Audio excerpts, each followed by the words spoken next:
জার্মানির একটা গেটে লেখা আছে রোজা রাখো সুস্থ থাকো। দেখুন, এটা কিন্তু একটা বেদিন রাষ্ট্র।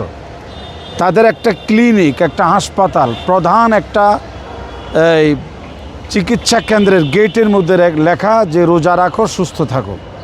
নিচে দিয়ে লেখা আছে মোহাম্মদ ইবনে আবদুল্লাহ।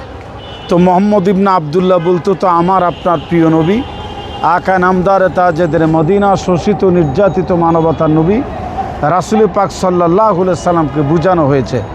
তাহলে বেদিন রাষ্ট্রে সায়েন্টিফিক ওয়েতে আজকে বিজ্ঞানসম্মত পদ্ধতিতে রিসার্চ করে চর্চা করে দেখেছে রোজা এমন একটি আমলের নাম যে রোজাটা পালন করলে যে কোনো অসুস্থ ব্যক্তি সুস্থ হতে পারে।